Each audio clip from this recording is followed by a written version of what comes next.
గౌరవ ముఖ్యమంత్రి వర్యులు శ్రీ రేవంత్ రెడ్డి గారికి,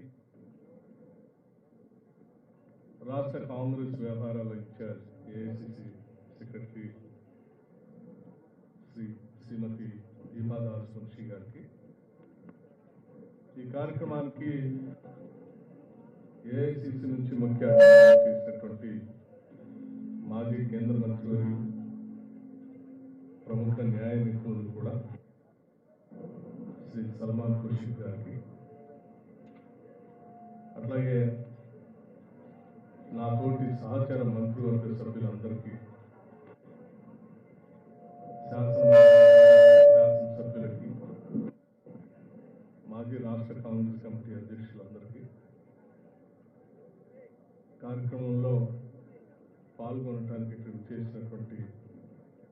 రాష్ట్ర కాంగ్రెస్ కమిటీ కార్యనిర్వాహక అధ్యక్షుడు, సభను నిర్వహిస్తున్నటువంటి మహేష్ కుమార్ గౌడ్ గారికి, కార్యనిర్వాహక అధ్యక్షులందరికీ, అట్లాగే అనుబంధ సంఘాల అధ్యక్షులకి, మిత్రులారా, మీ అందరికి కూడా ముందుగా నా హృదయపూర్వకమైనటువంటి నమస్కారాలు. ఈరోజు దేశవ్యాప్తంగా మన ప్రియతమ నాయకుడు శ్రీ రాహుల్ గాంధీ గారు ప్రధాన ప్రతిపక్ష నాయకుడిగా ఇటు పార్లమెంట్లోనూ బయట కూడా ఈ దేశ సంపద దోపిడీ గురి కాకూడదని, దేశ సంపద అంతా కూడా దేశానికే చెందాలని, దేశ ప్రజలకే చెందాలని చెప్పి పెద్ద ఎత్తున ఆయన చేస్తున్నటువంటి ఉద్యమం మనందరికీ తెలిసిందే. ఇది ఈనాటి నుంచే కాదు, ఆనాడు కన్యాకుమారి నుంచి కాశ్మీర్ వరకు కూడా పాదయాత్ర చేస్తూ ఈ దేశ సంపద మొత్తాన్ని ఇటువంటి మోడీ లాంటి వాళ్ళు, లేకపోతే అదానీ లాంటి వాళ్ళు దోపిడీ గురి కాకుండా ప్రజల పక్షాన అఖిల భారత కాంగ్రెస్ పార్టీ నాయకత్వం అంతా నిలబడి ఈ ఆస్తుల కోసం పోరాటం చేస్తుందని చాలా స్పష్టంగా చెప్పారు. చెప్పటమే కాదు, ఆ రోజు దశాబ్దాలుగా ఈ దేశంలో ఉన్నటువంటి ఆస్తుల్ని, వ్యవస్థల్ని, సంస్థల్ని కాంగ్రెస్ పార్టీ నిర్మాణం చేసి వనరులన్నింటినీ కూడా ప్రజలకు చెందేటట్టుగా మేము చేసి అందిస్తే, ఈరోజు ఆ వనరులన్నింటినీ కూడా దోపిడీకి గురి చేస్తూ నరేంద్ర మోడీ గారి నాయకత్వంలో భారత ప్రభుత్వం అదానీ లాంటి క్రోనీ క్యాపిటలిస్టులకి దోపిడీ చేసి పెడతా ఉంది. దానివల్ల దేశమంతా కూడా ఈరోజు సంపదను కోల్పోయే ప్రజలంతా కూడా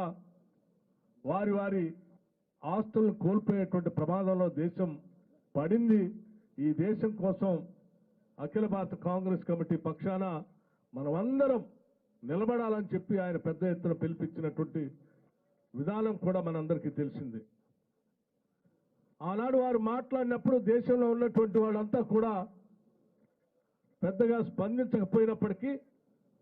తర్వాత వారు చెప్పినటువంటి అనేక విషయాలు ఈరోజు ఒక్కొక్కటి బయటపడుతూ ఈ దేశమే కాదు బయట దేశాల్లో ఉన్నటువంటి సంస్థలు కూడా లోతుగా అధ్యయనం చేసి హిడెన్బర్గ్ లాంటి వాళ్ళు ఇవాళ ఈ దేశ సంపదని అదానీ లాంటి వాళ్ళు ఏ రకంగా దోపిడీ చేస్తున్నారో స్పష్టంగా ప్రపంచానికే తెలియజేసేటట్టుగా వారి విచారణ బయటపెట్టారు. గతంలో ఒకసారి బయటపెట్టారు, ఇప్పుడు మరీ ఆశ్చర్యపడేటట్టుగా అసలు దేశ సంపదని జాగ్రత్తగా కాపాడవలసినటువంటి సెబీ లాంటి సంస్థకు సంబంధించినటువంటి చైర్మన్ గారే దీంట్లో కూడా ఉన్నారు అని వారు చెప్పినటువంటి విధానం ఈ దేశమే కాదు ప్రపంచమే ఆశ్చర్యపోయేటట్టుగా వారు కొన్ని విషయాలను బయటపెట్టారు. ఆనాటి నుంచి శ్రీ రాహుల్ గాంధీ గారు పార్లమెంట్లో ప్రతిపక్ష నాయకుడిగా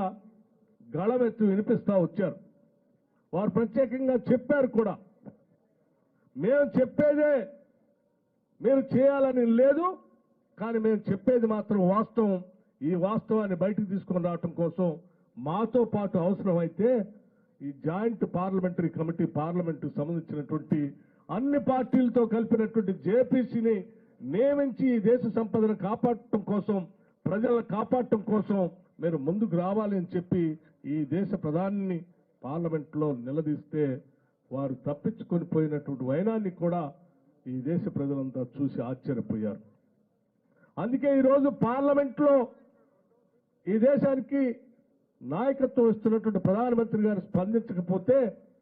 తప్పనిసరి పరిస్థితుల్లో దేశవ్యాప్తంగా ఈరోజు ఈ దేశ ప్రజల ఆస్తుల్ని, సంస్థల్ని కాపాడటం కోసం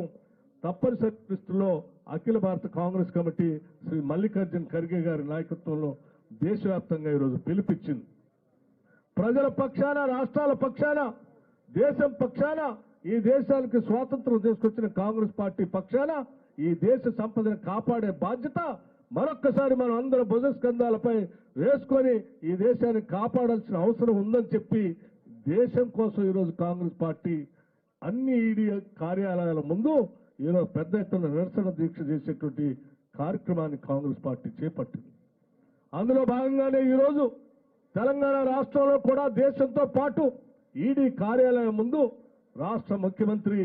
రేవంత్ రెడ్డి గారు, రాష్ట్ర కాంగ్రెస్ కమిటీ అధ్యక్షులుగా కూడా వారే ఉన్నారు. వారి నాయకత్వంలో ఈరోజు యావత్ కాంగ్రెస్ పార్టీ ఇక్కడ ఉన్నటువంటి మంత్రివర్గ సహచరులు కానీ, శాసన సభ్యులు కానీ, శాసన మండలి సభ్యులు కానీ, పార్టీ కానీ రాష్ట్ర వ్యాప్తంగా కూడా ఒకే ఏకోన్ముఖంతో ఈరోజు ఈడీ కార్యాలయం ముందు ఈ నిరసన దీక్ష కార్యక్రమం చేపట్టడంతో పాటు అదానీ దోపిడీ చేసినటువంటి ఆస్తుల్ని, వ్యవస్థల్ని తిరిగి భారతదేశానికి ప్రజలకే అందించేంత వరకు, జేపీసీ వేసేంత వరకు మనం పోరాటం చేస్తామని చెప్పి ఈ కార్యక్రమాన్ని తీసుకోవటం జరిగింది. దీంట్లో మీరంతా పాల్గొని దేశ సంపదను కాపాడటం కోసం రాహుల్ గాంధీ గారు, మల్లికార్జున్ ఖర్గే గారు ఇచ్చినటువంటి పిలుపు మేరకు ప్రజల కోసం, దేశం కోసం రోడ్డు మీదకి వచ్చి ఈరోజు ఇక్కడ కూర్చున్నందుకు మీ అందరికీ రాష్ట్ర కాంగ్రెస్ కమిటీ తరఫున హృదయపూర్వకమైనటువంటి ధన్యవాదాలు తెలియజేస్తున్నాం. ఈరోజు మనం ఇక్కడ కూర్చుంది ఇదేదో మన కోసమో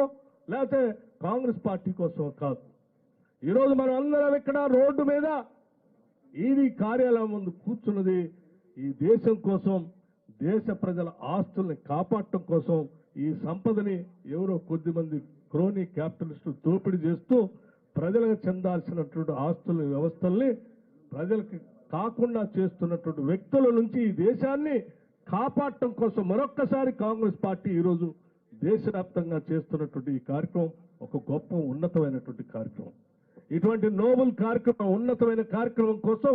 ప్రతి కార్యకర్త, కాంగ్రెస్ నాయకుడు ఈరోజు ముందుకొచ్చి పనిచేస్తున్నందుకు హృదయపూర్వకమైనటువంటి అభినందనలు తెలియజేస్తూ, దీనికోసం ప్రత్యేకంగా ఢిల్లీ నుంచి వచ్చినటువంటి సల్మాన్ ఖుర్షీద్ గారికి, అఖిల భారత కాంగ్రెస్ కమిటీ ఇన్ఛార్జ్ సెక్రటరీ శ్రీమతి దీపాదాస్ మున్షి గారికి కూడా